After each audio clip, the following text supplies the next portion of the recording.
So Charcot foot is a condition that is most commonly associated with diabetes, and it's where the foot or the arch of the foot collapses. And instead of having an arch, the foot becomes flat and it no longer functions normally. And because of that and diabetes, oftentimes an ulcer or a wound will occur, and it's an increased risk for amputation.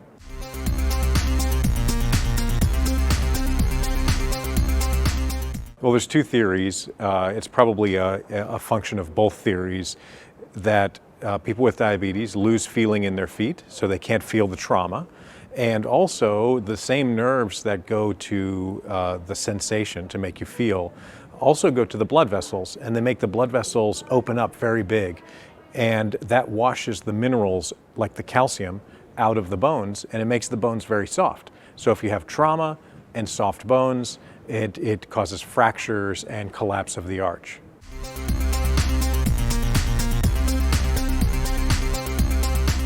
Yes, the earliest sign is a hot, swollen foot. And if you have a hot, swollen foot, most times with no pain, but a hot, swollen foot, it should be thought of Charcot foot until proven otherwise in somebody with diabetes. And the most important thing that you can do at that point is to stay off of the foot, not put any weight on it until x-rays are done and a specialist sees the foot to determine if it is Charcot foot, because the amputation can be avoided then when we have an early sign and early intervention.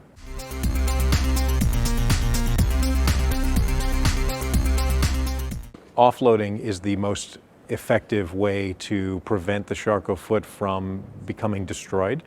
But once it is destroyed, then we have to do surgical reconstruction to change the way that the foot is balanced, and sometimes actually break the bones in the foot, reposition them, and then fix them all together again. Something that takes not only a long time in the operating room, but also a long time of recovery. So it's much better and faster if this is discovered earlier, and then just with not walking on it can prevent all of these complications in the future.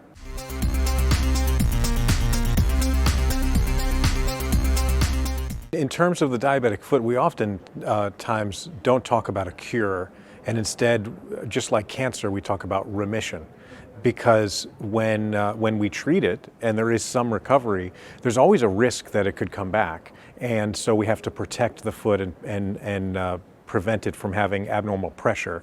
And so we use the same terminology that we do for cancer, because if you look at the death rate actually from complications of the diabetic foot, it's higher than many cancers. And that seems amazing to think that a foot problem can have a high mortality rate, but it's true. It's higher than many cancers, higher than breast cancer, colorectal cancer, throat cancer. So it's really one where we can make this comparison truthfully to cancer and say that we've put the foot in remission. But we're very careful to pay attention to see with checkups if any problems are coming back.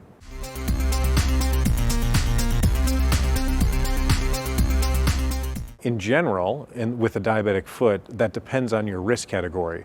And so most of the time what we're doing is a 3-minute foot exam to determine someone's risk for future complications from diabetes in the foot.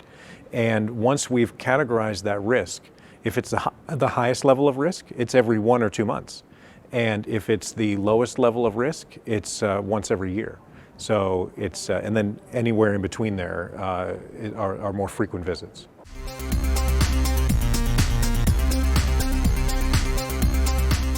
The nice thing about a 3-minute foot exam is it's meant to make it easier for general practice doctors, endocrinologists, other medical doctors who are not foot specialists, but who are taking care of people with diabetes and need to make a determination of whether or not this patient should see a specialist. And so what the 3-minute foot exam does is it only takes the most important points of the exam, and that's based on the history of the patient. Sometimes if you've had a previous foot problem, you're in a very high risk, so you ask about that. You also ask about other symptoms that the patient may have, and then you go to the exam part and you only look at the things that really make a difference in determining their risk.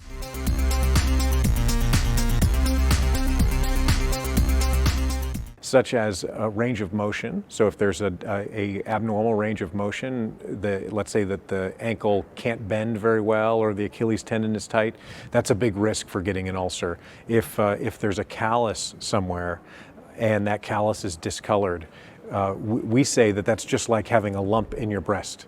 And we should think about it the same way. You look at this and that's a warning sign that there is going to be a future problem on the foot. So we concentrate on those easy things. A lot of it are visual, so the doctor doesn't have to do a lot of a very extensive exam. But with just a little bit of history and a visual inspection, they can make the determination of if they need to see a specialist and how fast.